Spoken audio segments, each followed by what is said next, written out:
నమస్తే అస్సలాముఅలైకుం welcome back to my channel. అందరూ ఎలా ఉన్నారు? So as usual Ramzan day 6 ఈ రోజు నేను ఒక ఈజీ అండ్ సింపుల్ రెసిపీతో అయితే వచ్చేసానండి. అదేంటో తెలుసా? సేమియా ఉప్మా. సో మార్నింగే సెహరీకి లేసి ఈ రోజు ఉప్మా చేశానన్నమాట.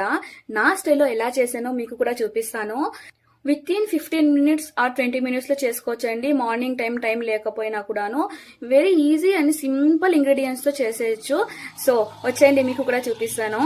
సేమియా ఉప్మాకి కావాల్సిన ఇంగ్రీడియంట్స్: కట్ చేసిన ఆనియన్, పచ్చిమిర్చి, కరివేపాకు, ఆవాలు, టొమాటో అండ్ కొత్తిమీర. అలానే సేమియాని ఇలా మంచిగా గోల్డెన్ బ్రౌన్ లో వచ్చేంత వరకు మిక్స్ చేసుకోవాలి. ఇక స్టవ్ వెలిగించుకొని ఒక ప్యాన్ పెట్టుకొని అందులో ఆయిల్ వేసి, ఆయిల్ కాగినాక ఆవాలు, కరివేపాకు, మళ్ళీ చాప్ చేసిన ఆనియన్, పచ్చిమిర్చి వేసి మంచిగా గోల్డెన్ బ్రౌన్ లో వచ్చేంత వరకు మిక్స్ చేసుకోవాలి. ఎలా అనంటే ఇలా. ఇప్పుడు ఇందులో టొమాటోస్ వేసుకోవాలండి. టొమాటోస్ మగ్గడానికి కొద్దిగా సాల్ట్ వేసుకోవాలి. 1 గ్లాస్ ఆఫ్ సేమియాకి నేనైతే 1 గ్లాస్ ఆఫ్ వాటరే వేస్తానండి. ఎందుకనంటే ఇలా వేస్తేనే సేమియా విడివిడిగా స్టిక్కీ లేకుండా మంచిగా వస్తాయి. ఈ రెసిపీ నాకు మా అమ్మ నేర్పించిందండి. అలానే నేను మీకు ఇలానే చూపిస్తున్నాను అన్నమాట. సో చూసారు కదా, వాటర్ అయితే బాయిల్ అవుతా ఉంది. ఇప్పుడు ఇందులో మనము వేంపుకున్న సేమియా అయితే వేసేసుకోవాలండి.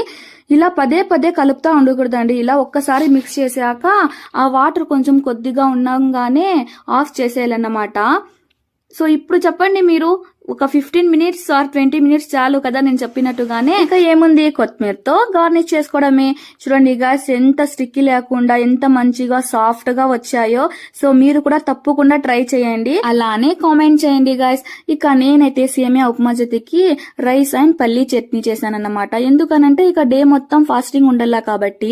చూడండి, టైం మార్నింగ్ అయితే ఇంత అయితే ఉంది. ఇక ఇప్పటికి నేను సేమియా ఉప్మా, పల్లీ చట్నీ అండ్ అన్నం చేసేసాను. ఇక ఒక్కొక్కరికి లేపిస్తాను అన్నమాట.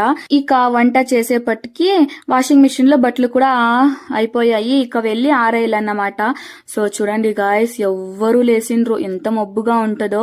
ఇప్పుడు బట్టలు ఆరేసి నేను వెళ్లి మళ్ళీ ఫ్రెష్ అప్ అయ్యి నమాజ్ చదువుకొని మళ్ళీ భోజనం చేయాలన్నమాట. సో ఇక అది సంగతి. ఈ వీడియో ఎలా అనిపించిందో కామెంట్ చేయండి. అలానే do like, share, comment, subscribe. By guys.